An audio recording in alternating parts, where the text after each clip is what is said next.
కూటమి ప్రభుత్వ పాలనలో తిరుపతిలో భూములకు రక్షణ కరువైంది. కపిలతీర్థం సమీపంలో ఉన్న 30 కోట్ల విలువైన భూమిపై కబ్జా రాయిళ్ల కన్ను వేశారు. హైకోర్టుకు వేసవి సెలవులను ఆసరాగా చేసుకుని కూటమి నేతల సహకారంతో కబ్జాకు తెగబడ్డారు. శివజ్యోతి నగర్లో ఉన్న తమ స్థలాన్ని కబ్జా చేశారంటూ రేణిగుంటకు చెందిన రాజరాజేశ్వరిదేవి జ్ఞానపీఠ నిర్వాహకులు మూర్తి స్వామి, హైదరాబాద్కు చెందిన వంశీకృష్ణ నిరసనకు దిగారు. హైకోర్టులో న్యాయ పోరాటం సాగుతూ ఉండగా పోలీస్, రెవెన్యూ అధికారులు ఏకపక్షంగా వ్యవహరిస్తున్నారని ఆగ్రహాన్ని వ్యక్తం చేశారు.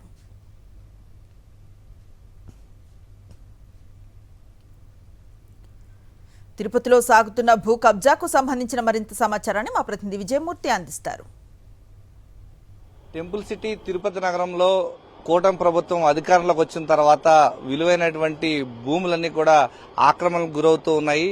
ఇదే నేపథ్యంలో ఈ యొక్క శివజ్యోతి నగర సమీపంలో 695/2కు సంబంధించినటువంటి స్థలం విషయంలో ఇప్పుడు నిరసన చేపడుతూ ఉన్నారు మూర్తి స్వామి. ప్రధానంగా ఈ స్థలానికి సంబంధించి హైదరాబాద్ చెందినటువంటి వంశీకృష్ణ అనేటువంటి ఒక వ్యక్తితో పాటు మూర్తి స్వామి కూడా ఈ యొక్క స్థలాన్ని కొనుగోలు చేశారు. ఈ యొక్క ఆక్రమణకు గురయ్యాయంటూ మీరు సోషల్ మీడియా వేదికగా పోరాటాలు చేస్తా ఉన్నారు. అసలు ఏం జరుగుతోంది స్వామి? ప్రపంచ ప్రఖ్యాతిగాంచిన ఈ ఒక తిరుపతిలో గత 89లో మున్రా సుబ్రాజ్ అనే వ్యక్తి కొనుగోలు చేశారు. ఆయన దగ్గర నుంచి బీబీజాన్ లేడీ ఆమె అమ్మారు. బీబీజాన్ అల్లుడైన అబ్దుల్ సలాం అనే వ్యక్తి ఒక అతను నేను కొనుగోలు చేశానని వచ్చే దౌర్జన్యం చేశారు. ఇప్పుడు ఈ ఒక భూమి సర్వే నంబర్ 690/5 అదేవిధంగా OS 722018 అంటే కోర్టులో ఉండేదాన్ని ఆల్రెడీ మాకు దారి కొద్దిగా ఇబ్బంది పెట్టారని చెప్పి మేము కోర్టులో వేసాము. ఆ 2017 సంవత్సరంలో MRO రిపోర్ట్ ఇచ్చారు మాకు, ఇది భూమి మాదే అనేసి. సర్వే కూడా చేశాం. ఇప్పుడు సర్వే చేయని రిపోర్టు కోర్టులో ఉండేదాన్ని కట్టుకోమని అధికారం MROకి ఎవరు ఇచ్చారు? అంటే MRO లెటర్ ఇచ్చేస్తే భూమి కబ్జా చేసేయచ్చా? కోర్టు ధిక్కారం చేసి MRO గారు ఎలా ఇస్తారు?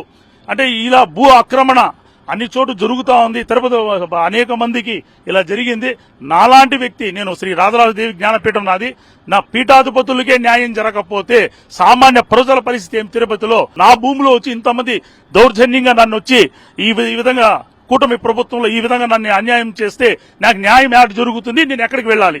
ప్రభుత్వంలో ఆల్రెడీ కోర్టులో ఉండే వ్యవహారాన్ని కన్స్ట్రక్షన్ చేసుకోమని చెప్పి తుడా అప్రూవ్డ్ గాని ఇక్కడుండే కన్స్ట్రక్షన్ బిల్డింగ్ కట్టుకోమని చెప్పి ఎవరు ఇస్తారు అధికారమో? అంటే మేము చేతగాని వాళ్ళ? ప్రభుత్వం ఏం చేస్తా ఉంది? పోలీస్ శాఖ వన్ సైడ్ జడ్జిమెంట్ ఇస్తా ఉంది, రెవెన్యూ శాఖ వన్ సైడ్ జడ్జిమెంట్, ఏకపక్షంగా ఉన్నారు. మా ఇరువురు కాగితాలు చూడండి. న్యాయపరంగా నాకు లేదంటే మీరు చెప్పండి, నేను పక్కకు వెళ్తా. ఆయన ఎవరో హరికృష్ణ అంట, నన్ను బెదిరిస్తున్నాడు. అతను గోపినాథ్ అనే బిల్డరు అనేక భూ కబ్జాలు చేశాడు. ఈ విధంగా అనేక రకమైన భూములు కబ్జా చేసుకున్నారు. ఎక్కడైనా చేసుకోండి, మాలాంటి సాధు సంత జోలికి రావద్దు. కోర్టు వెకేషన్ సందర్భం చూసుకునే ఈ భూ కబ్జా దానికి దిగారు. ఇక్కడ చూడండి, వెకేషన్ ఉంది కాబట్టి ఇంత రాత్రి భూమి తవ్వేయడం గాని వీళ్ళు మనుషులను పెట్టినని ఇక్కడ దౌర్జన్యం చేయడం జరుగుతా ఉంది సార్. ఇది ఇంతట్లో ఆగదు. ఇక్కడ గాన నాకు అడ్డుపడితే యావత్ 2 రాష్ట్రాల సాధు సంతత్ పరివార్ వాళ్ళు, హిందూ ధర్మ సంఘాలు, బ్రాహ్మణ సంఘాలు ఏకమై వస్తున్నాము. 400 మంది సాధు సంతతులంతా వచ్చి, మఠాధిపతులంతా వచ్చి నాకు న్యాయం చేస్తామని చెప్పి నాతో మాట్లాడారు. తీవ్రంగా న్యాయ పోరాటం చేస్తాం, ఇది సిద్ధంగా ఉన్నామండి.